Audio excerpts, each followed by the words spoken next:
کشمیر خوبصورت پہاڑوں میں گھرا اور خوشگوار موسم کی نعمت سے مالا مال بر صغیر پاک و ہند کا شمال مغربی خطہ ہے۔ 19ویں صدی کے وسط تک کشمیر کی اصطلاح عظیم ہمالیہ اور پیر پنجل رینج کے درمیان صرف وادی کشمیر ہی کی حیثیت رکھتی تھی۔ آج اس اصطلاح میں ایک وسیع و عریض علاقہ شامل ہے جس میں جموں و کشمیر اور لداخ ہندوستان کے زیر انتظام، آزاد کشمیر اور گلگت بلتستان پاکستان کے زیر انتظام اور چین کے زیر انتظام علاقے اکسائی چین اور ٹرانس کراکورم ٹریکٹ شامل ہیں۔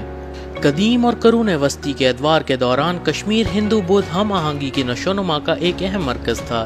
کشمیر طویل عرصے سے بدھ مت کا گھر تھا۔ کارکون سلطنت ایک طاقتور ہندو سلطنت تھی جو کشمیری خطے سے شروع ہوئی تھی۔ اس کی بنیاد ہربھوردھانک نے ہرشا کی زندگی میں دی تھی۔ اس خاندان نے جنوبی ایشیا میں ایک طاقت کے طور پر کشمیر کے عروج کو نشان زد کیا۔ اس کے بعد بھی یہاں پر ہندو اور بدھ مت کے عروج پر کئی حکمران گزرے، جن میں آخری ملکہ کوٹا رانی تھی۔ ملکہ کوٹا رانی 1339 تک راج کرنے والی قرون وسطی کی ہندو حکمران تھیں۔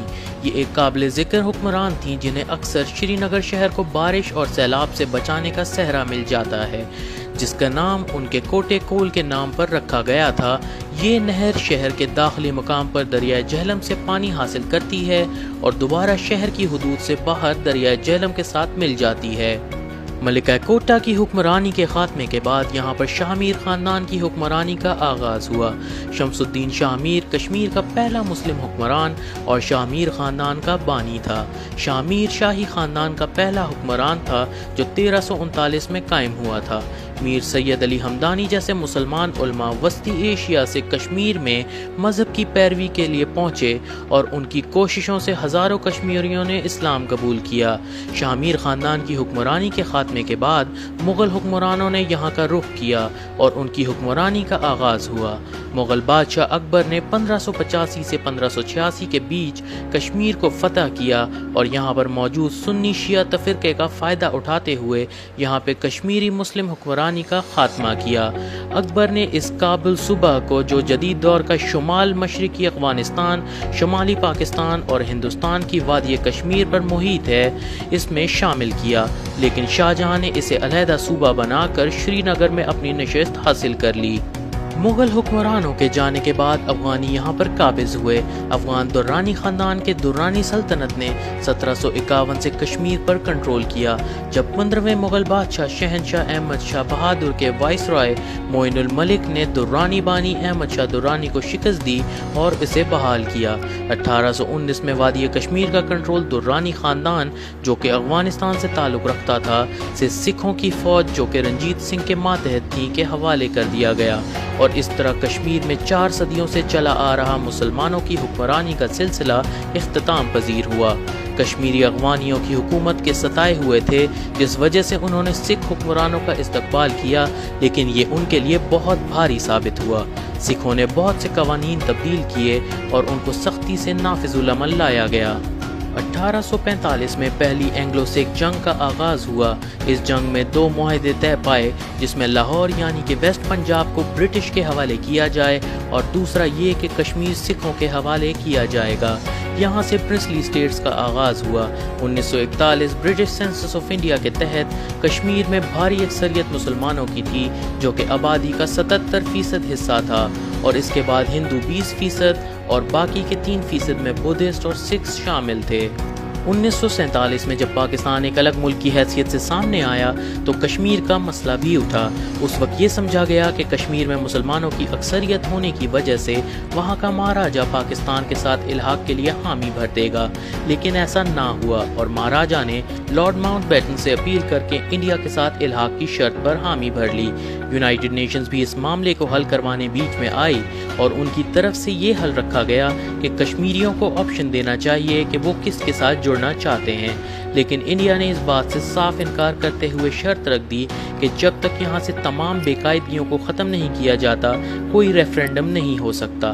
بہت کوششوں کے بعد بالآخر 1948 میں UN نے ایک سیز فائر کروایا، لیکن پاکستان اور انڈیا کے درمیان اس معاملے پہ کشیدگی بڑھ گئی، جس کے نتیجے میں 1965 اور 1999 میں کشمیر کے مسئلے پہ جنگ ہوئی۔ علاقائی تنازع میں یہ خطہ 3 ممالک میں منقسم ہے۔ پاکستان شمال مغربی حصے شمالی علاقہ جات اور کشمیر پر کنٹرول کرتا ہے۔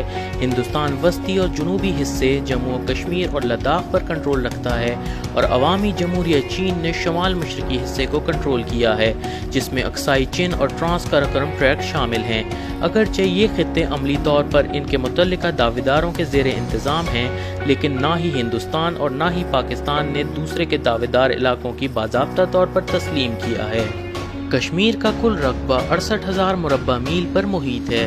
اس کے شمال مشرق میں چین، شمال مغرب میں افغانستان، مغرب میں پاکستان اور جنوب کی طرف ہندوستان شامل ہیں۔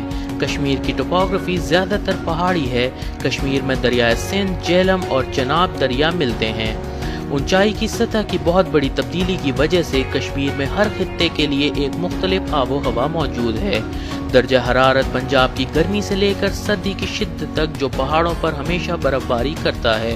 وادی چناب کے بالائی حصوں کو چھوڑ کر جموں ڈویژن کے ایک مرطوب آب و ہوا کا حامل ہے۔ کشمیر کی وادی میں ایک معتدل آب و ہوا ہے، جبکہ گلگت بلتستان اور لداخ کے دوسرے حصوں میں تبتاً استور وادی کے کچھ حصوں گلگت بلتستان ایک نیم تبتی آب و ہوا موجود ہے، جو تقریباً بارشوں والی آب و ہوا کے طور پر سمجھا جاتا ہے۔ کشمیر کی ثقافت معتدل رسم و رواج کا ایک مرکب ہے، اور یہ شمالی ہندوستان، شمالی پاکستان اور چین کے علاقے اکسائی چین سے آئی ہے۔ ریاست مخلوط مذاہب کی موجودگی سے لطف اندوز ہے، اور اسی وجہ سے کشمیر اپنے ثقافتی ورثے کے لیے مشہور ہے۔